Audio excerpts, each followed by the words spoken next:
Not every Titan fought against the Olympians during the Great War. One of them, Farsighted, deeply intelligent, and possessed of the rare ability to foresee the future, had looked at the two sides before the first battle was even fought and made a calculated decision. He saw which side would win. He chose accordingly. His name was Prometheus, and his story is perhaps the most important of all. Zeus gave Prometheus and his brother Prometheus a task: populate the earth, fill it with creatures, give life to the land.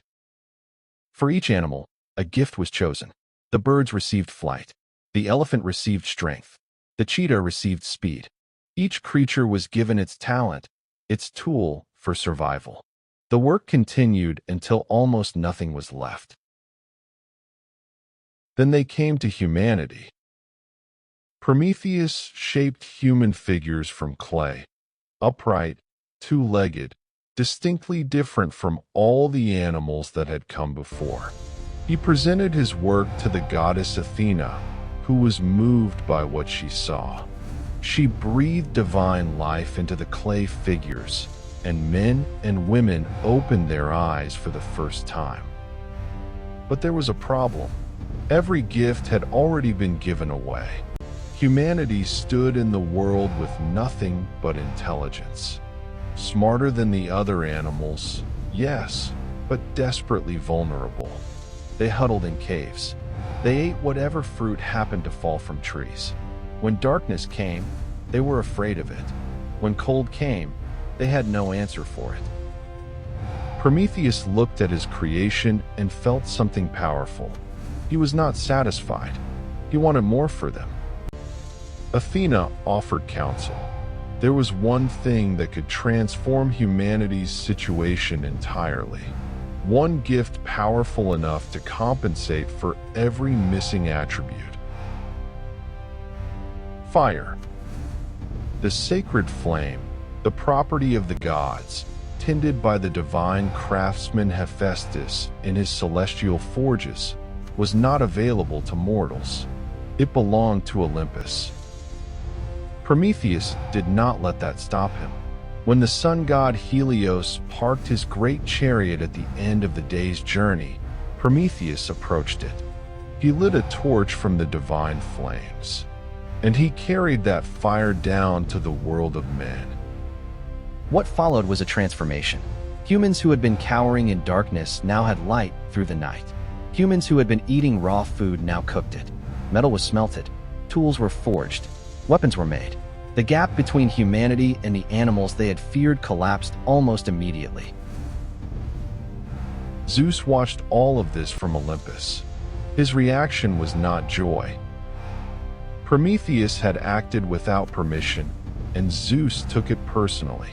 He decreed that humanity must honor the gods through sacrifice.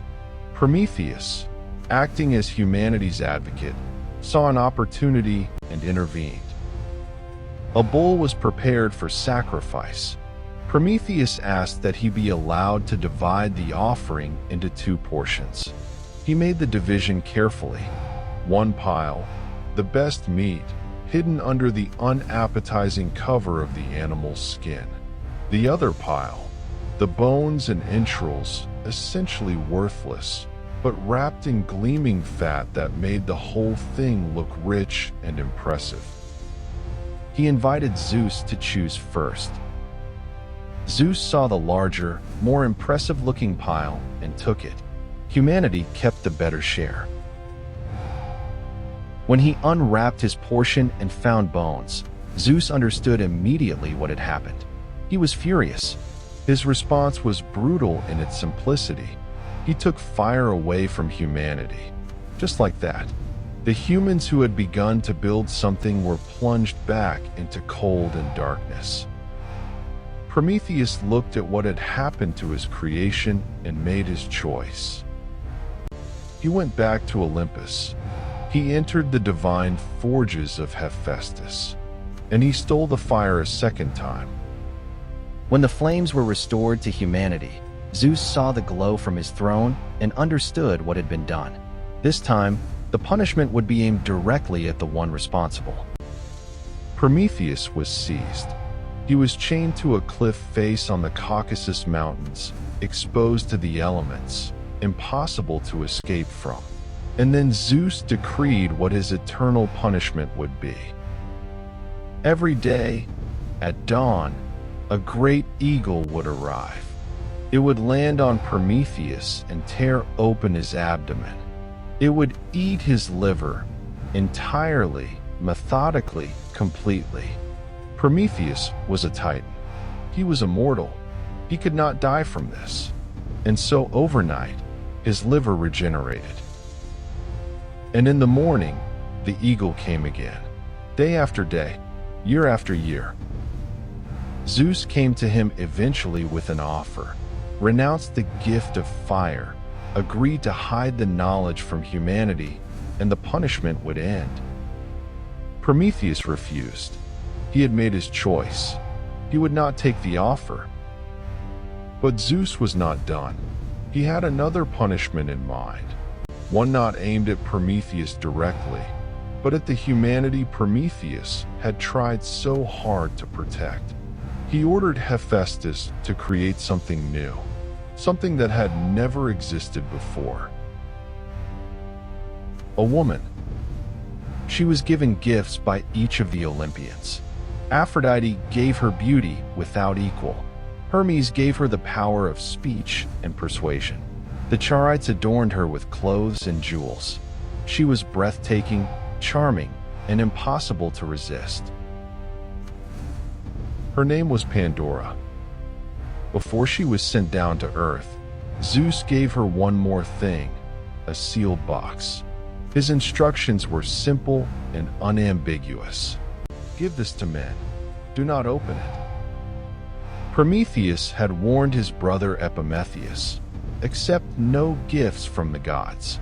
But when Epimetheus saw Pandora, every warning evaporated. He welcomed her. He brought her into his home. And Pandora, left alone with the box, found that she could not leave it alone. The box was beautiful. The mystery of what it contained gnawed at her. She told herself she would just look, just a glimpse, nothing more. She opened it. What came out was not treasure. A black mist poured from the container, spreading instantly in every direction. All the evils that had never existed in the world before that moment. Envy, cruelty, greed, disease, hunger, spite, sorrow. They scattered across the earth, and they never came back. Pandora slammed the lid shut, her heart hammering. She looked inside to see what remained. At the very bottom of the box, something still stirred. Something small, fragile, almost extinguished by the rush of everything else that had escaped. Hope. It was the one thing that had not fled into the world on its own. It remained, available, waiting to be drawn upon by anyone who needed it. And perhaps that was the cruelest part of Zeus's design, that he had made sure hope survived, because hope, more than anything else, is what keeps being suffering without giving up. Humanity now had fire, and they had suffering. They had intelligence, and they had sorrow. They had hope, and they had everything that makes hope necessary. In the next episode, we turn our attention to the inner life of Olympus itself, to the first queen Zeus ever took, to a prophecy that terrified him, and to the extraordinary way the goddess of wisdom entered the world.